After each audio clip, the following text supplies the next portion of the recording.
ET is everyone, as you all are coming in, is apparently joining us from Norway.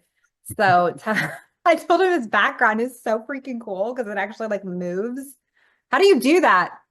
I don't know. It's in the settings of Zoom. It's like a preloaded one. I'm not all that creative in that Cool. department, so yep, it's just there. But it has an extraterrestrial ET feeling to it. So It does. It does. It looks great. Rhonda's already in the chat saying, hey. hello, Miss Rhonda, love of my life. And Tasha, and we got lots of people saying hi.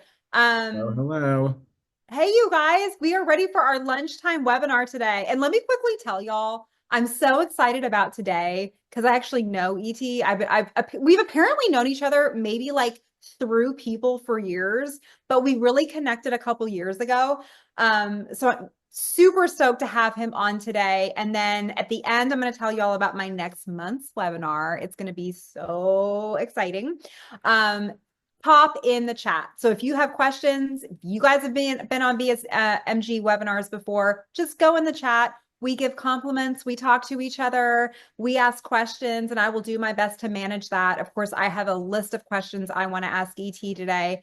But ET, tell everyone, what does ET stand for? Eugene Triplet Hegg the Third. So it's a bit archaic, a little bit long, and ET works just fine for me. And okay, perfect. Because I think I've been calling you Eugene forever. And then when I was around people, everyone called you ET. I was like, I need the insider name on that one. It's So funny too, you kind of brushed on this, but it really is absurd how long it took us to like physically meet each other because we yes. have so many colleagues and friends that we dealt with all the time that I knew who you were, what you did, and all of that stuff. And the fact that it actually just took as long as it did for us to meet and hang out is kind of crazy. And I'm so glad we did because I feel like we connected on this, like on a friend level, not Yeah. just work wise, but work wise, because you might be new to some people on here. Tell us a little bit about your company and what you do.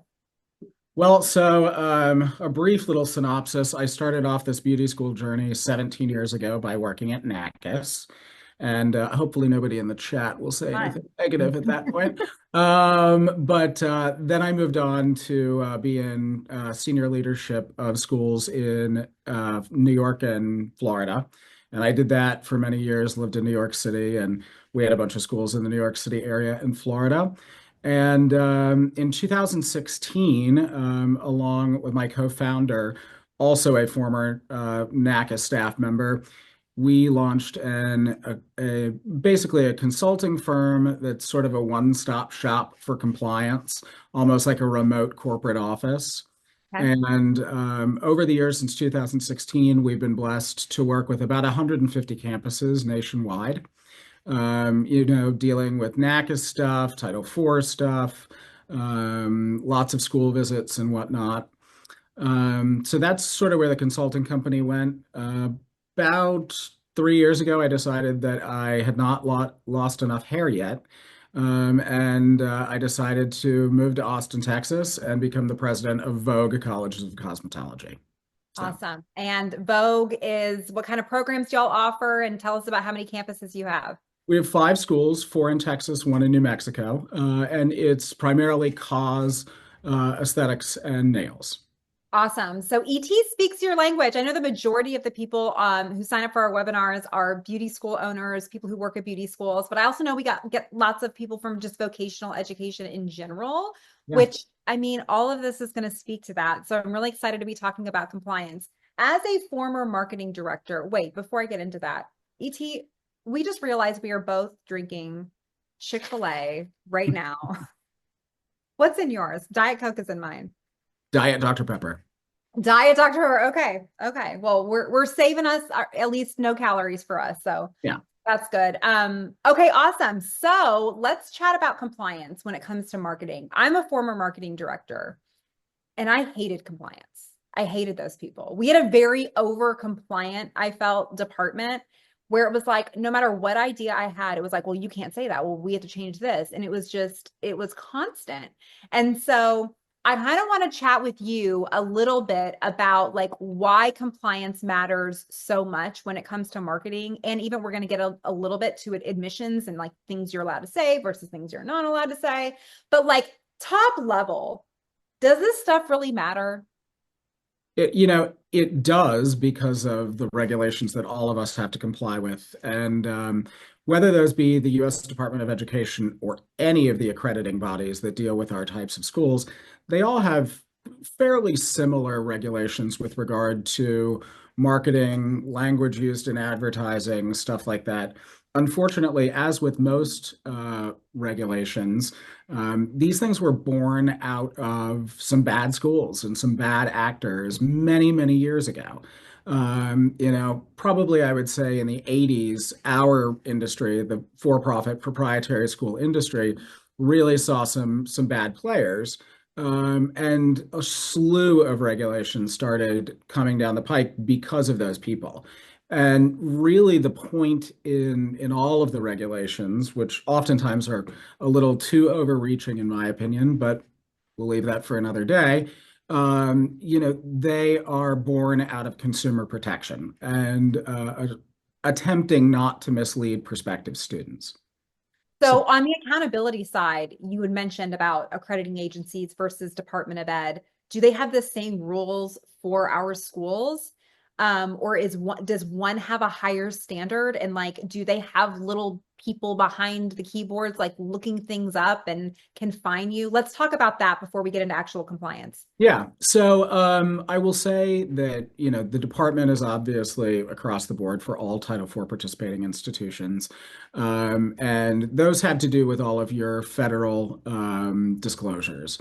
Clery Act, Violence Against Women's Act, HERF reporting that seems like it's going to go on until 2075, even though none of us have collected a dime in the past few years. Um, all of those are pretty much across the board. Some accrediting bodies are a little tighter on their language and a little bit more nitpicky, maybe a lot more nitpicky about specific things. But typically, those things only come up when you're in the process of renewing your accreditation Okay. or when you are doing recertification with the department, with your PPA and your ECAR. They likely will look at all of your disclosures to make sure that they're up to date on your website. So there are people looking into it, but typically not. There isn't a group in a dark room somewhere just typing in every URL of every school and seeing if you're compliant. It happens typically with renewals and recertifications. Okay. And then in that case, are you given a fine, a warning, so many days to change it? So, depending on how it comes to light, if it's part of sort of the pre-process where you're just getting all of your ducks in a row, they may tell you what they feel is non-compliant, and you have the opportunity to change it. If you do not change it after it has come to light and after whether it be the department or the accrediting body, says to you, hey, you need to change this. If you don't, it could start a ball rolling, possibly on the fine side, but also could start a process with one of the accrediting bodies that become a finding. And if that goes on long enough, it may reduce the number of years that you are granted renewal. Okay. Or it may, with the department, kind of put you in jeopardy with going to like a provisional PPA or something like that. I would say it doesn't often result in a fine, just because they usually give you the heads up and you have the opportunity to change it. That's usually what I find, especially on the marketing side, working for where we have agency clients where it's like, crap, we're supposed to be either one or two clicks from the homepage to the catalog. We don't have that. Can you quickly put that on? And it's like, yeah, we can do that overnight. So generally they're giving you a list of like, clean this stuff up and you're good. Yep. Okay. That's important to know. But like worst case scenario, you could lose financial aid funding, right? Like you could lose accreditation. You could, I mean, conceivably, that would be an absolute shame to see a school do that, because there are multiple points along the way Mhm. where you have the opportunity to intervene on your own behalf and rectify the issues. And, it would take a long time as well. The department, any accrediting body, they don't move quickly. So, I mean, you would really have to be asleep at the wheel for quite a while to get to that point. Okay. Well, I mean, regardless, schools probably, I mean, not probably, schools do need to remain compliant in marketing and admissions, have your ducks in a row, even though we know there are schools that are out of compliance and doing things wrong. And I think that's one thing, ET, I see a lot or I hear from schools. It's like, you're not supposed to do that, but you're like, my competitor's doing it and they're getting away with it. So like I should keep on doing it. Like that's probably not the best reason to keep on doing something. It's not. And, you alluded to your previous marketing position and the school chain that you worked for, absolutely a very compliant school chain, no Yes. question. A lot of people and a lot of compliance people on my side think that it is a compliance officer, director, whatever. It's their job to say no to every question. I have built the foundation of my consulting firm and really my career on finding a way to say yes. Because you can always get a little bit more creative with language and accomplish whatever goal you want and remain compliant. Yeah. The competitor thing is very interesting. Every now and again, this becomes a really hot topic between two schools locally that are competitors. And then I used to sit on this complaint committee at NACIS. And I mean, we had some schools that over the years, they would just submit one complaint after another at NACIS just about the language they were using, signage out on the street, About so competitors, right? about competitors. Yeah. Yeah. Yeah. And so it can get a little crazy in that vein, I suppose. That needs to be a reality show on Bravo. Like I would watch that. I feel like you could make that super interesting. Let's get into Right. some actual marketing stuff. I think one of the ones I want to start with is because this is where I found myself to have to be in compliance all the time. Let's talk social. Okay. Okay, let's talk social media. Obviously, there's everything from your video or your photo to your caption to the hashtags. Like there's a lot that goes into posting. So let's talk about that.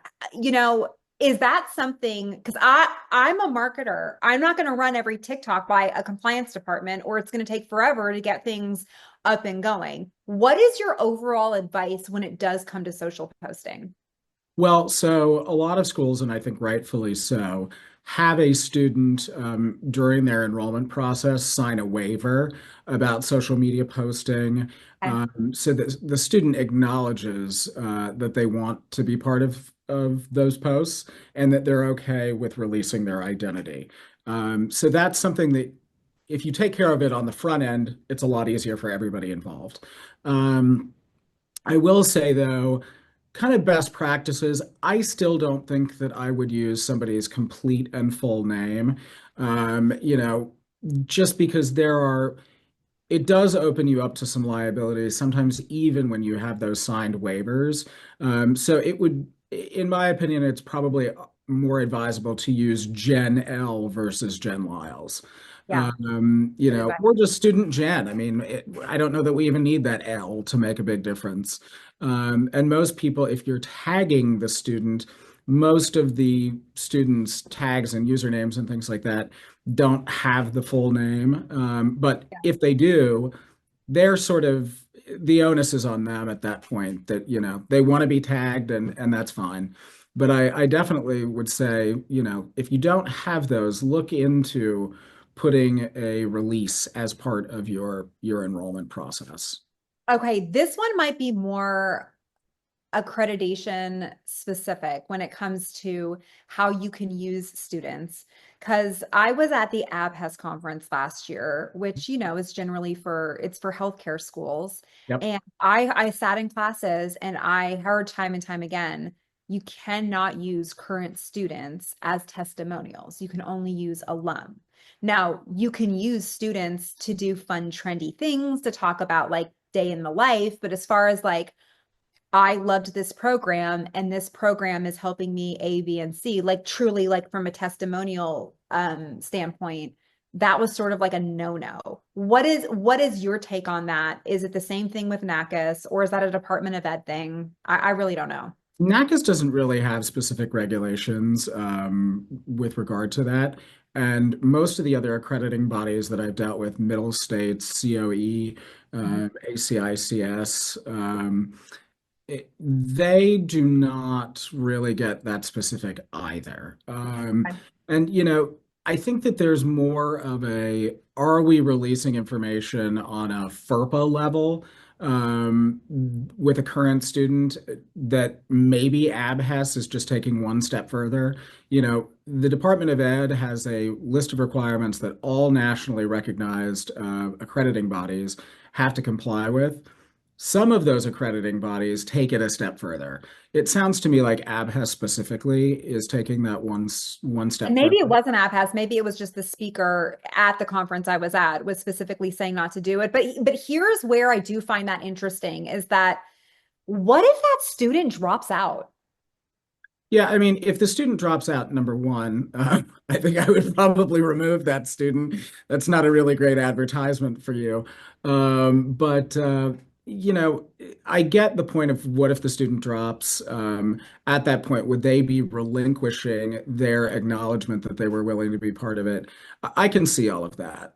So I Yeah. can see why it makes sense to not use current students. The problem is what if you really, this year, your program has blossomed, and you're having incredible success. You got new instructors. They're just, they're off the charts good. And so you're having these celebrations.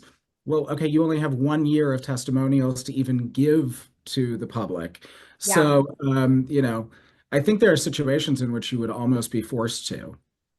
Yeah, and kind of the way someone had mentioned it in again a class I was at was we do the testimonials, but we don't actually post them till after that student graduates. I can see the logic in that. I Yeah. mean, the Yeah, thought which process. makes sense. I mean, you Yeah. can have someone, which we all know, especially if you're in school for a year, people are going to drop out and you don't want a bad representation of your school being the face of it. Like that right there is for sure. What about when it comes to how we represent even things like uniform? Like if you're doing stock photography and throwing that up on your website, or, that's not really what your salon looks like. That's not really what your school looks like. How that's not even what they actually wear to school.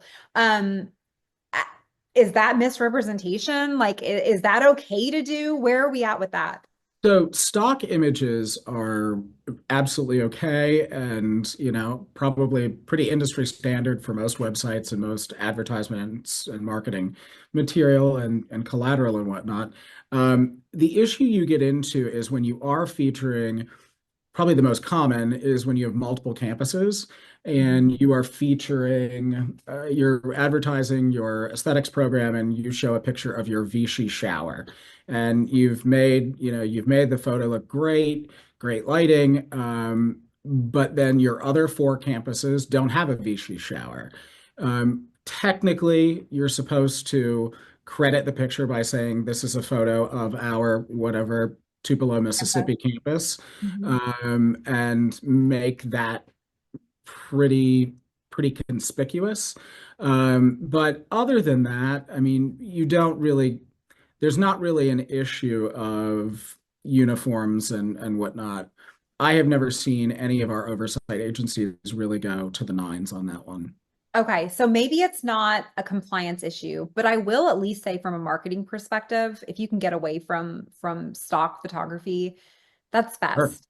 sure, of I course. mean, landing pages, social, it always, every time we test it, you guys, 100% of the time, your own photos will convert better. Yeah. It makes it so much more real. And I would want my student population representing my school on the website rather than stock people that don't even look like people who Yeah. who call. Okay, that's really good. We do have a question in the chat. I'm going to jump over there. If you have two campuses that offer the same program with no major differences, do you need to state in captions which campus the photo is from? That's a great question, and I've heard that same thing. I think people have differing opinions on that. Well, I mean, if you if this is a NACIS accredited school that asked the question, there's the NACIS policy on advertising, which would lead you to believe that you really should identify that there is a specific campus pictured in a photo. You know, you could also have a generic comment or caption underneath the picture that, this may not be exactly the same color scheme that we have in every school or whatever, but generally these are the space and facilities that we have to teach you. Yeah. If those things are mostly the same, I don't think it's really much of an issue. But if you read the NACIS policy on advertising, it does lead you in the direction of saying, yes, you should notify what Yeah. location. Awesome. Margaret asked about money, which we're going to be getting to. I think that's the juicy part. We're just going to dangle that one a little bit further just so you guys don't jump off. But it really is going to be a good discussion that we're going to talk about. And then David asked, can we use current students in photos or wait until they graduate? Kind of like we had just summed up in case you came on late, David. As long as you are getting some paperwork that release, and a lot of people do that with their enrollment paperwork. Like they just add a sheet in there where it's like a social release that they would want to be in it. You're fine to do that. As far as them being like a testimonial representation of your school, you may want to wait till after they graduate. There's nothing compliance wise stopping you, but it just might be a best practice for your school to not have people talk about how great your school is until they actually are graduated. Again, get that footage, get those testimonials ahead of time, but you may want to at least, wait till you talk about that. Also, I do remember back when I was a marketing director, anytime I wrote social captions or I talked about our programs on collateral, I had to use the exact name that it was approved for. Let's chat about that because So this is a I hated this. huge, huge issue with one accrediting body in particular. And luckily, I'm going to say in the last 3 or 4 years of the NACIS Commission, they have adopted some language that makes all of this a bit easier, so that when you have the ability to state in some official paperwork, nail technology shall also be known as nails, manicuring, blah, blah, blah. But you have it in some sort of document that says, here is the approved program name as it exists with the state, the department, and NACIS, but we might refer to it with these other words. So that particular accrediting body has allowed for schools to start doing that, which is a very good thing. Yeah. As you may remember, there are some states that have rather archaic titles for classes. In fact, one I can think of just changed from a cosmetician, which I think is a fun little retro kind of mid-century modern That's a word. throwback. Yeah. It is a throwback. But it's a little weird to put that on stuff, cosmetician. Right. So, those things are relaxing a little bit in terms of the way that you can talk about But them. you have to have something in writing ahead of time, or are you just saying accrediting agencies already have that written in to Well, their. so basically, you would need to have on one of your biggest governing documents, let's say your catalog, which your catalog has to be compliant with all of your disclosures. It has to be compliant with most accrediting bodies' policy on advertising because usually in an admissions appointment, a prospective student's walking away with a catalog or at least access to one. Mhm. And in official documents like that, you can put a footnote right in the beginning saying we may refer to these approved programs by these other names. Okay. And typically that'll cover all of your bases. Super important because I remember my only way around that was because we had cosmetology esthetician. I couldn't even use aesthetics because the name of the program was It's esthetician. I was esthetician. like, Yep. this is driving me crazy. I was able to get around it back then by saying programs that teach you hair, skin, and nails. Like so I, was kind of using that general language, but I wasn't saying that was the program name. Yep. Yeah. And you can absolutely do that with descriptions. That's a Yeah. perfect example of finding a way to say yes as opposed to finding a way to say no. I mean, you've just got to think about it's like my sister used to tell my nephews, use your words, use your words. Yes. It's uh it's one of those things. You just gotta be logical and think about other ways to do it. So does marketing and compliance, do they need to have a seat at the same table? Like how much should compliance be a part of approving everything? Should they be approving every social aspect or at some point, and this is how I kind of feel, ET, your marketing department should know the rules and you kind of need to trust them to go with that. Like Yeah, I what mean, I are, I would say that that's definitely the way to go. If your marketing team or if it's just one person proves over a period of time that they're totally up to speed on what it is they can and cannot say, usually you can, turn those people loose. Because we're not talking about huge variations in marketing. It's typically about one thing, education, right? yeah. So if they get those rules and regulations down and you trust them, I can see where you sort of let them off the hook. My advice is that I think the marketing team combined with in a conversation with leadership and ownership need to come up with the tone they want to set for the campaign and then bring compliance in at the end. Okay. Sometimes compliance, if you start with that notion, it's going to lead you off your goal because you're going to be so hyper focused on this regulation or that regulation that you forget what it is you're marketing for. Mhm. And so, I think the vision needs to be developed by the right-brained creative people, and then, tweak it with compliance with the left-brained people, sort of at the And end. essentially, anytime you're going to have anything written, like a brochure or like rack cards, that kind of thing, let marketing run with it. And then your last stop should be, let me get it over to compliance just to review, just to make sure. And yeah, sometimes they're going to be overly compliant, but it's like if it doesn't really make much of a deal just to change the word, like just change it. Absolutely, yeah. Yeah. Okay, let's chat about salaries because this I, seems to be it always has been, as long as I've been in this industry, huge question on what you can say. Like, what are those stats you should be using from the admission standpoint on your website? A lot of schools have become so scared to talk about jobs and salaries that they just refuse to. Like, they'll say, we're going to help you find a job, but like, I can't guarantee how much you're going to make. It's up to you. Let's chat about what you can say because there's the US Labor Bureau statistics that we could use, which those numbers don't look good. I wouldn't want to use them anyway.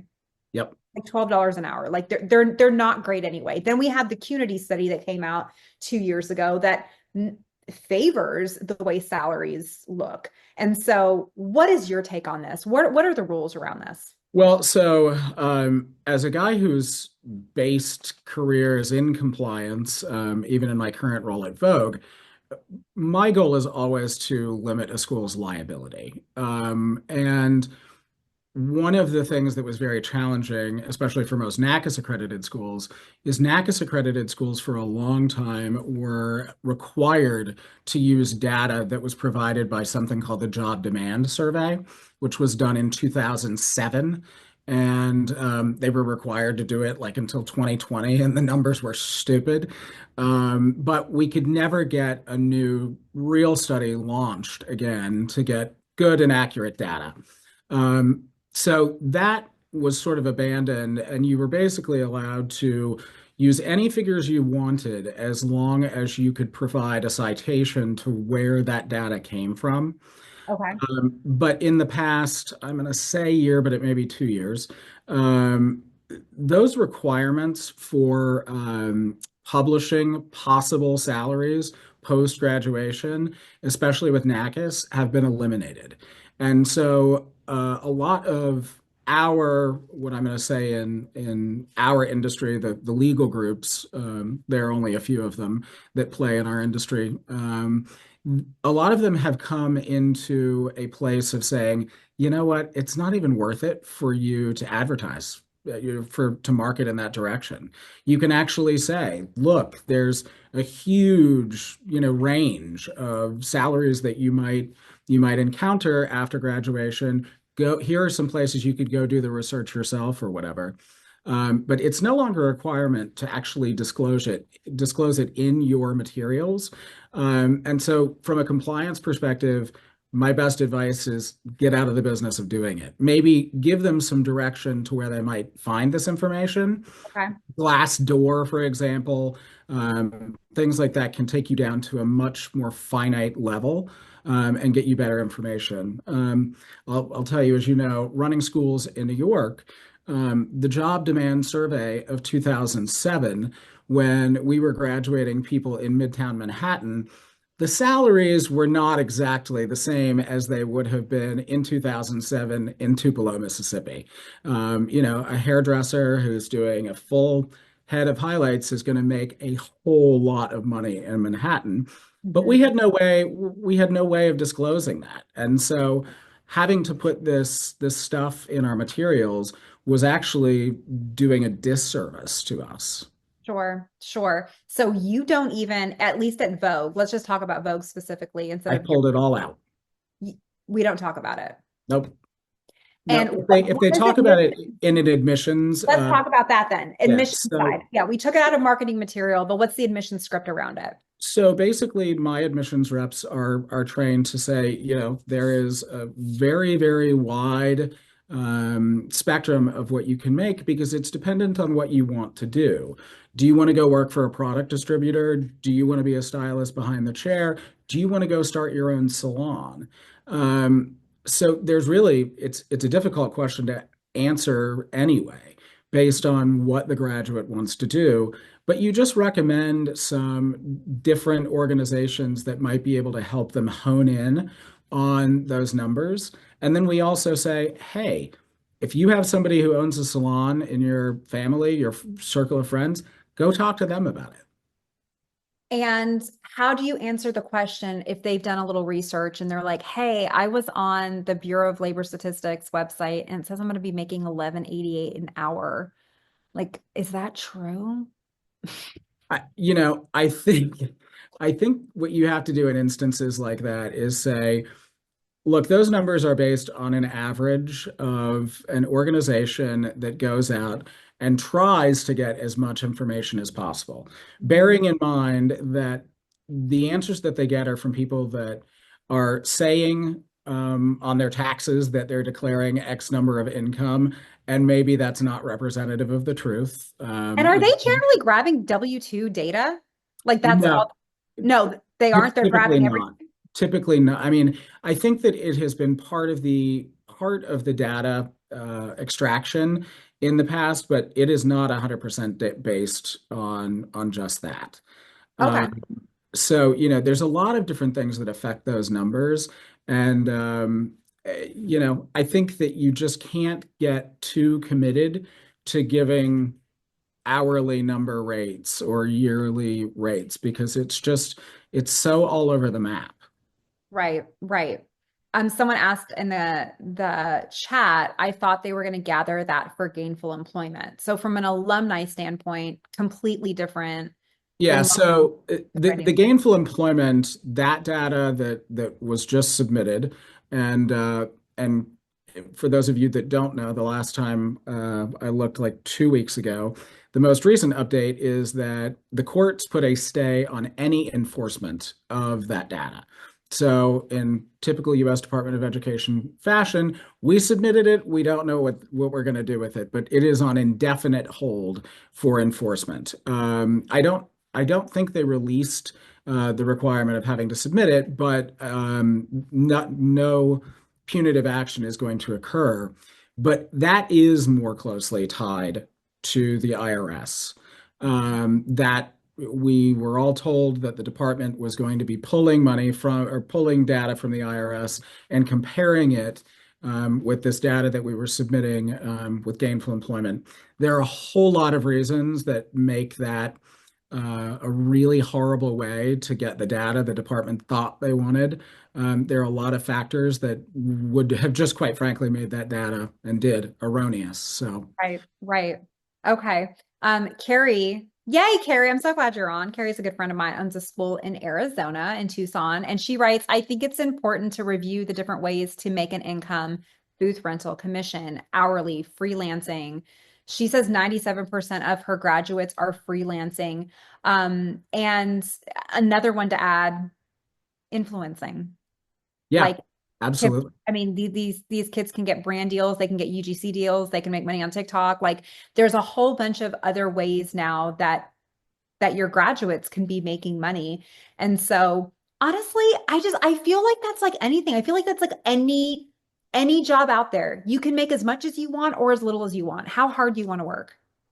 That's absolutely right. And we have seen in the past, it's probably been 5 years, but really in 2 years, the ability to do the salon suites where, a graduate goes and whether they're doing hair, whether they're just doing waxing, whatever, and they have the ability to rent these suites by the hour and whatnot, it's really changed the overall way our business, our industry generates revenue.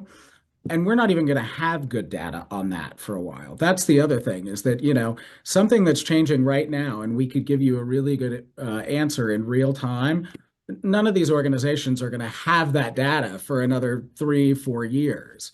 So that's a big challenge with these things. Salon Suites is new to the industry, relatively speaking, and their popularity, and it's changing the way this industry is generating revenue. It is, but the multi-year contracts with those things are not hitting because what a lot of people are finding is like they do it for a couple years and then they truly look at how much it costs and they're like, oh wow, it's actually expensive to run a suite. Yeah, it And definitely that's can. just something, yeah, that some people don't realize.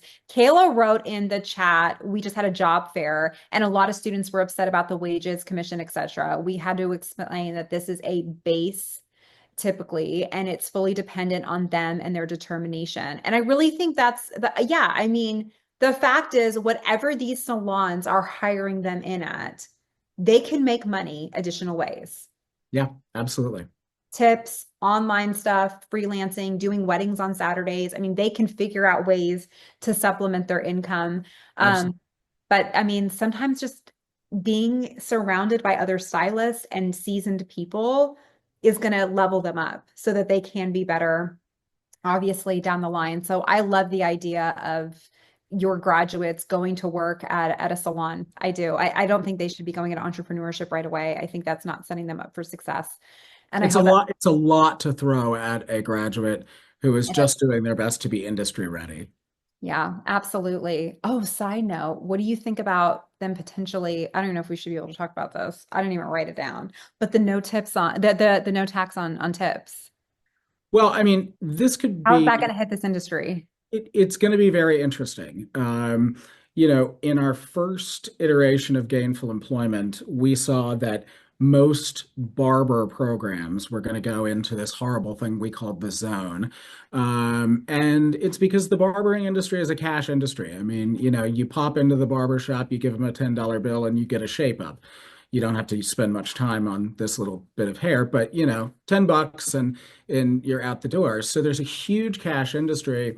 And we unfortunately, like a lot of industries, some of those particular practitioners were declaring far, far less than they were making.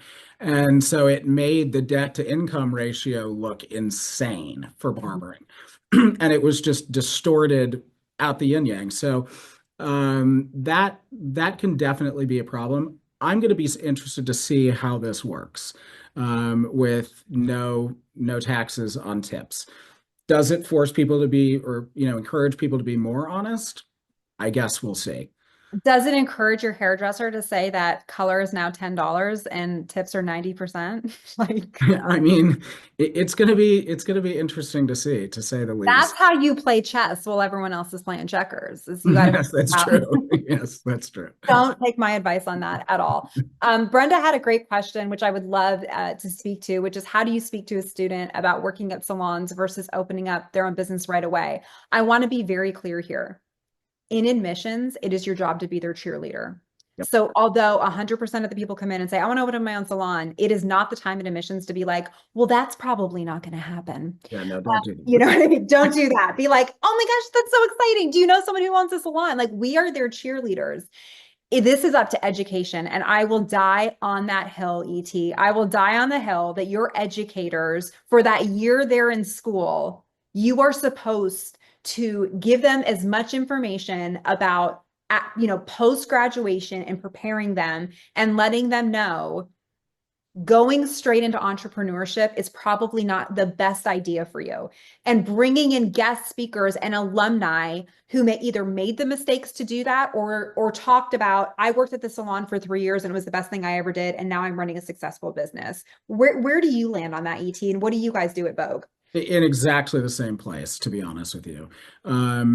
If somebody comes in and they are hell-bent on opening a salon, and they have the resources post-graduation to do so, those people are few and far between in terms of the majority of the populations that we serve. So that might be advisable, but that's of a tiny percentage of graduates. And a lot of graduates, our recent high school graduates, come directly to us. And, at that point, and we do not do a good job in this country, I will say, at doing financial literacy from the very beginning. Um, Sure. we just don't. So if they're graduating from high school, coming directly to you, they probably haven't even paid taxes for the first time. That may, Yeah. so They're going to be on their parents' health insurance for the next 7 years, and you think they're going to abs fall on? Like, absolutely. And so the business acumen, and given the number of hour constraints we have in a lot of states in this country, if we could double the length of all of our programs, well, first of all, some of our students would get bored and drop out, but yeah, we could really go into some more specific business practices than we do, but we're stifled by the number of hours that we have to teach these programs. So most graduates are just not experienced enough to tackle getting into the industry, building their book, generating their own revenue, and oh, by the way, securing a commercial loan, signing a lease, all of that stuff. So we do basically what you were talking about. We talk to them about the realities of all of that. yeah, yeah. And again, like sometimes you don't want to hear the educator talk about it. So bring in a guest who runs a successful salon and have 100%. them talk about it. Brenda, you asked if this is a good idea for a blog. I would not do a blog for it. Your website should be reflecting basically how to enroll in school, and it should be talking about your programs and things like that. We did our webinar last month on SEO and how Google's changed their algorithms. So having general topics like this really could confuse the audience, meaning you could just get licensed stylists coming to your website to read that blog and bounce off, and that could actually end up hurting you. So I encourage you to check out last month's webinar about that. So I don't think a blog is the place to do it. I think that this is built in education. We have to be realistic about teaching them. But again, since we're talking about admissions, I wouldn't be a dream killer. I wouldn't talk about that. I And I agree. know a lot of people don't agree with that. There are a lot of people that say, no, we set them up from success starting at that admissions interview. We want to give them realistic expectations. And the fact is, all they want to do is enroll in school. They're not going to remember 90% of what you said. So I wouldn't kill a dream. And the fact is, some of them will open a salon and some of them will be very successful. So, It's just like, I mean, everybody has probably met somebody who has seen somebody go through medical school. And, going into medical school, all of them want to be surgeons, right? Everybody is going to be a plastic surgeon for sure. They loved Nip Tuck on TV. It seemed great. and then watching Grey's Anatomy, they're going to be McDreamy. Yeah, Yeah. And then they pop out a psychiatrist or a dermatologist. So, sure. and it's so dependent on the life experiences you have during that program too. So, I bet I bet with your name, with that long name, the third, I'm pretty sure you knew a ton of people who went to medical school. I know no one. So we run it's, a we run a different but you're circle. right about not being a dream killer. Yeah. All possibilities should be open in the admissions process. Yeah, I love it. I want to chat about the kind of like compliance must that checklist.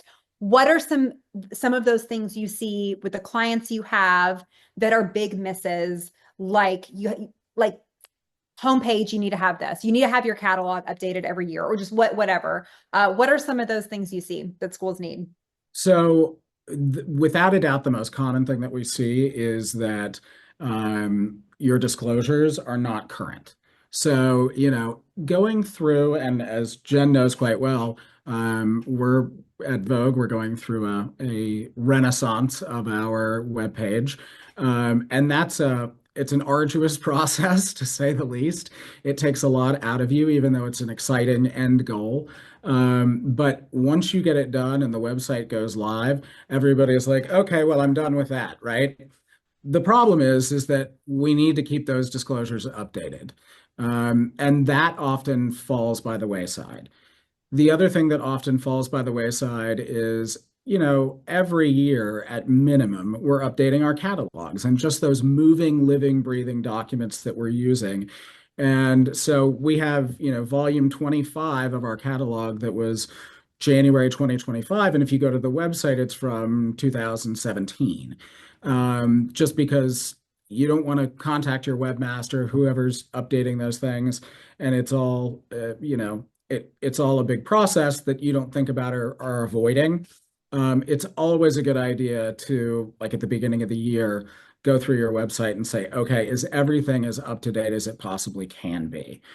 Because those are things when you're in renewal, when you're in recertification, that they'll bring up and they'll say, hey, this is really outdated. Some auditors now, even during your yearly audit, are bringing it up. So I can definitely see that. But you also don't do an insane amount of disclosures that you're not required to. I see I see some of my clients put every document that is in their school on the website. That's a lot to keep up with, in my opinion. I would put, what is required to be on there, the different disclosures. I wouldn't go much further than that. How often are you supposed to be updating your disclosures? Because you said so many of them are outdated. Well, I mean, a lot of them are going to be yearly Okay. because we submit different data yearly, right? So your campus security report, if you're posting that, you're submitting data every year in October. You're releasing it around that same time to your students and staff as well. But that changes every year. And so that's a good example of one that you have to do. We submit different outcomes rates, either for NACIS for the annual report, other accrediting bodies. Those things have to be updated. And usually And that what are appears. the rules with having them directly on a web page versus having them almost like hidden in a document? Like let's say your job placement rates. Does that have to be literally on the website or can it be in a document? It can On, absolutely be in a document. okay. Yeah. Okay. Some people, but this is the idiosyncrasy of the person that's reviewing your school, whether renewal with the department, whatever. They may try to convince you to bring it closer to the front. But there's not a whole lot of documentation, or there's not a whole lot of regulation that gets really specific on where it is on your website. So it being in your catalog or just your annual performance statistics, something down in the bottom in the footer of your webpage, that's fine. And what are the compliance rules then on one clicks? Because I feel like I've been hearing that forever, like one click to your school catalog or one click to your disclosures, or is that just an overly compliant department telling me that? Well, it's an overly compliant department, probably. Or number two, there are some accrediting bodies that get more specific about how quickly you can access those disclosures. Even in the header, like some say, like this needs to literally be a button in the header or the footer, like your Yeah, disclosure. I would guess that that is something really specific to one accrediting body. Okay. It is not something I hear often. It is not a NACIS requirement that everything has to be within one click. Okay. But, yeah, there you go. Yeah, good to know. And then of course, there's going to be TCPA rules when someone, if you're going to be texting or calling someone, which I see a lot of lead forms. I scour a lot of school websites. Some of y'all are not having your consent verbiage on there. That's a no-no. Yeah, that's a no-no. Not being able to collect the information when a student wants to opt out. You have to be able to, well, when a prospective student would like to opt out, you have to be able to deal with those things. Yeah, very good. We are wrapping up. We have 10 minutes left, so I want to leave time for additional questions if you guys have them. So the chat is open. If you guys have more questions, please type them in because I am getting to the end here. Yeah, I feel like we kind of went over a lot of everything. Is there any other big mistakes you see schools making, or did we kind of hit it all? No, I mean, I think we hit it all. Okay. One thing that people get all up in arms about are superlatives. We're the best of this or the Oh, I'm number glad you brought one that of up. that. All of those things are perfectly permissible if you can document how that is true. So, one of the schools that I used to be in management of, the New York Institute of Beauty, if Linda's on here, hello, Linda. But that school was voted best on Long Island, and actually Long Island Beauty School too. Hi, Sal. But they were voted best on Long Island multiple years running. And you can hang a banner that says voted best in Long Island for 21, 22, 23, whatever. As Yeah. long as you have the citation, you can say that. Otherwise, I would steer away from saying, best, smartest, number one, all of that sort of thing. That becomes a little problematic. Yeah. I was at a school when we won Best in North America. But I mean, it was from Intercoiffure. We had the year we won it. We even had like a picture of the award of our president getting the award. And so of course we use that everywhere. And Of so course. 100% you guys, if you are winning some of these like AACS awards for best school or best facilities, you should 100% be capitalizing on that. Like that's going to be really good for conversion. You just have to cite where it came from. That's all. Absolutely.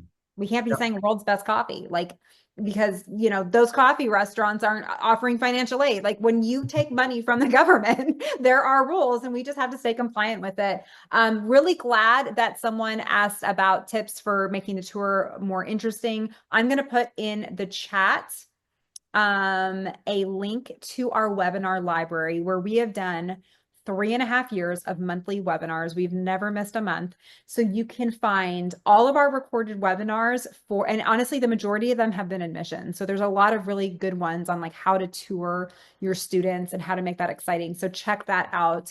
And then Kathy asked, do you have an idea of what to use on website permission? I'm assuming you're talking about, Kathy, that consent for texting and for calling. I mean, just something as simple as like, I agree to be contacted by this school, message and data rates apply. Just like I'm opting into someone contacting me, as simple as that. Yep. And you can even go on Beauty Schools directory and kind of like see what we have on our form, or go to vogue.edu. Which, by the way, you guys have like Let a me really let me launch our new website first. okay. Let's if you like the way yours is worded, go ahead and put that in the chat, and we can all kind of copy what yours looks like. By the way, that's like my favorite thing about this industry, I have noticed. So I know you used to work with a school here in Florida back in the day, like that you worked at one ET. And I know you have clients down here. I'm in Florida right now for the month of February because I'm cold. I was cold in Nashville, so I decided to come here for a month. And there's like a school on every corner. And I've been able to visit like tons of schools here. And one of the things I've noticed are like schools can be a half a mile from each other and just play so friendly. Oh Like yeah. the owners are friends. They are very much like we're just all like they almost don't look at each other as competitors. And that's how I feel about this industry. Like when I go to Axe events or even NACAS events, when I'm like, y'all are like, you're sharing your best practices. And I Yep. love that. Isn't Yep. that so unique to this I, industry? I would say absolutely, it is really unique. Schools kind of have to band together. We've had to deal with a lot in the past 20 years, Yeah. and you have to band together because with one voice we're stronger. I was actually going to say in the beginning, uh, obviously, thank you for having me on this, but number two, you do an incredible job at putting people together, even when it's not necessarily something related to BSD. If you hear of one person that's trying to do something and you know a person who does that, you do a great, great deal in getting our community and our industry as connected as possible. And we're I about appreciate industry that. today. I appreciate that. Yeah, I always say that I need to add to my job title line connector because I feel like I am almost like a matchmaker sometimes. Like, guys, if you need yourself a vendor for financial aid, if you need a vendor for a CRM, an SIS, come to me. Like I have recommendations for days and people I trust and really because I work with hundreds of schools, I know what schools like use who and you know who they like. So ET, tell us how people can work with you. Well, I mean, you can go to the Edman website, www.edmansvcs.com, and submit, an information request. My email address is on there. Happy to give it to anybody. We can put it in the chat. And, I'd love to talk to anybody who wants to have a conversation. We really, really love what we do. I think Miranda and I, when we started this company, we found that there is so much to keep up with compliance wise these days that having the budgetary appropriation for a school, sometime for a full-time compliance director, is just not possible. Mhm. And so, to be able to serve in that capacity on a consulting level for our clients is incredibly rewarding because we know that 98% of the schools in this country are doing the right thing. They want to educate, put good graduates into the industry. And we want to help you continue to do that, even with all this paperwork world we live in. So the top ways people generally work with your company is going to be for compliance reason and then just like going through accreditation, brand new Yeah. schools and So existing yeah, already. we the whole spectrum. I mean, we have clients that don't even have a state license yet, that we help them with the design of the school, getting state licensed, doing all the introductory paperwork, getting them accredited, getting them Title IV funded. One thing that we do quite often is we go on site to schools, do file review. If you have a big audit coming up and let's say you've changed FA people twice in a year and you just want to make sure your files are okay. That's one of the probably the biggest service we do, as well as longtime school owners, even when they're totally up on everything. They say every 6 years, oh, I have to write an ISS. We write a whole lot of ISSs. But yeah, it's all of that stuff. Okay, great. Give me your email because I'm going to type it right here in the chat for everyone. Okay, it's EHAG, EHAGUE at I'm like, I blacked out. H-A-E-G. HAGUE Okay. at Edman, EDMAN, and then the abbreviation for services, SVCS.com. Okay, I'm going to put it right here in the chat for you guys where you guys can go ahead and copy that. You can send ET an email if you want to work with him. Our next webinar is going to be, and I think I slated it for a Tuesday instead because I'm going to be out of town on that following Thursday. But save the date for the same time, this 1 o'clock Eastern, 12 o'clock Central for Tuesday, March 18th, because our webinar is going to be behind the chair to influencer. I found a top hairdresser who has completely shifted her career at 47 years old. She's from New Jersey to make money online and she does UGC deals. She got deals with Color Wow and some of the other top product lines. She does TikTok shop like me. And that's how I was able to connect with her. And she's phenomenal. And she is going to give you guys some tips on how you can eventually have your students or yourself pivot your careers to making money online. Because I really think that's the future of beauty education. I think it's going to be an influencing, and I'm going to keep shouting from the rooftops, even though no one wants to hear me talk about it. So thank you so much, y'all, for joining us. This was super fun. ET, It thanks for was. coming. You were Jen, thanks for such a having good me. guest. Yeah, Thank, you thank, were a blast. thanks for all you do for our industry. I appreciate that. Thanks, you guys. Tomorrow morning, you will get a recording to this. So if you liked it, you can send the YouTube link to everyone in your organization. Don't forget to check out our library of 3.5 years of recorded webinars, and we'll see you guys next month. Bye, guys. Bye.